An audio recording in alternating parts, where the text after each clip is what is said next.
Hi folks, we all know how long compositing can take. Finding place, tracking shots, matching lighting, fixing edges, rendering, the list goes on. But today, I want to try something different.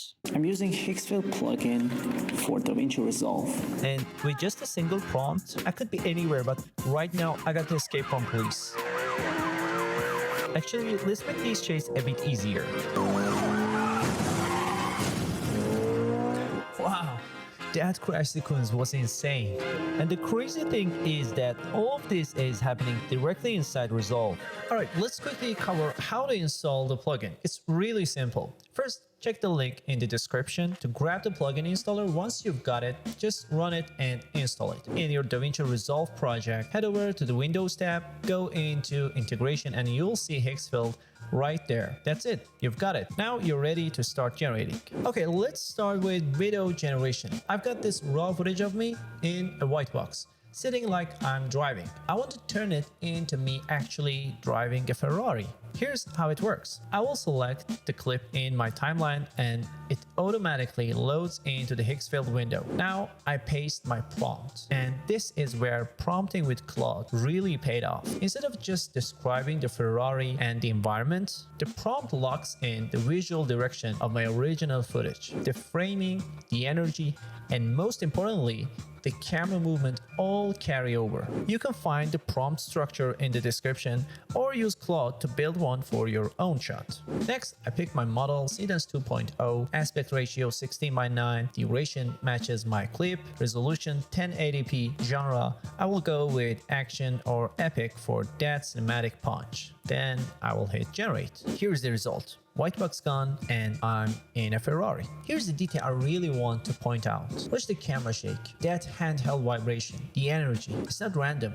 It matches the exact camera movement from my original raw footage because the prompt told it to preserve that motion. The generated shot feels like it was filmed by the same operator on the same day. Now let's jump into Cinema Studio. This is where we generate entirely new footage, not transform what we have, but create something that doesn't exist yet. I'm gonna generate a crash scene. Here's a Claude prompt describing exactly what I want, the action, the intensity, the visual style. I paste it into Cinema Studio. But here's what makes this powerful. I have control, genre presets, action, epic, drama, color palette presets, lighting presets, camera movement presets. These aren't restrictions, they're direction.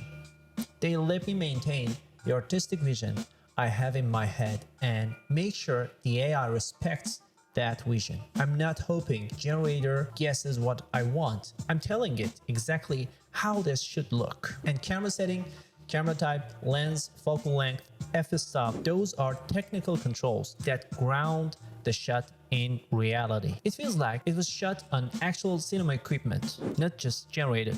Hit generate, you've got a completely new cinematic crash sequence that still feels like it belongs in your film. That's the real power here. You're not limited to what you shot, but you're also not surrendering your artistic control to the AI. Next up, upscale. This is straightforward but really useful. Say you've got a footage at 1080p. Whether it's yours or AI generated doesn't matter. You want it in 4K for a higher quality export or just more resolution to work with. Select a clip in your timeline, head over to the upscale section, pick your target resolution 4K and hit upscale. That's it. You get really good quality footage and you're done. Simple as that. Now let's talk about LUTs. We can actually generate a custom LUT right here. All I do is to head over to the LUTs tab and upload a reference, a still that has the color palette I'm after. For this one, I drop a shot from the movie Mad Max and then hit generate. And here's the cool part. It didn't just slap a generic filter on. It recognized the look I'm going for, that warm, saturated, high contrast, desert gray, and it built a LUT aiming to recreate that. And you can actually see the parameters it adjusted to get there, the color shifts, the contrast, the saturation, all dialed to match the reference. So instead of manually grading from scratch or hunting for a LUT that's close enough, you give it the look you want and it builds it for you. Then you can drop that LUT across the whole sequence for a consistent grade. Now, this one is super cool.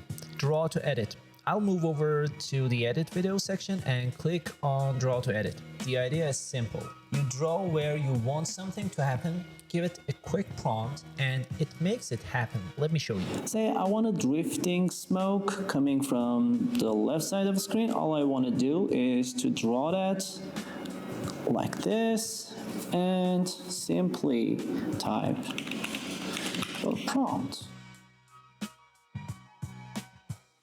Once you're done, you can simply hit generate. And there you have it. You can simply drag it to your timeline. And let's go for another one. I want to change the color of the Ferrari. I draw over the car. Then we can write down our prompt. Make the Ferrari black. Generate. This is super cool. With just a simple prompt, you can actually change the whole car's color and drag it to your timeline. It's a matter of minutes or even seconds. That's the whole workflow. This is honestly one of my favorite features. No masking, no roto, no keyframing. You just draw on the frame and tell it what you want. We can also change the aspect ratio for this shot. Let's go cinematic, 21:9. And there it is, instant cinematic framing. So that's Higgsfield for DaVinci Resolve, and here's what makes it different. This isn't a browser tab you keep open on the side. It's not exporting clips and bouncing between 5 different apps. It's the first time an AI platform with this much depth, video generation, image generation, lots creation, reframing, background removal, edit, lives natively inside the most powerful editing and color suite there is. You select the clip, open the panel, run it, and the result drops right back into your timeline where you're already editing and grading. No exporting, no uploading, no round tripping, just a prompt and a timeline. From action sequences to completely new environments without ever leaving Resolve. That's Higgsfield magic for DaVinci Resolve. The plugin link is in the description, and the prompt structures I used across this video are down there too. Go generate something. I'll see you in the next one.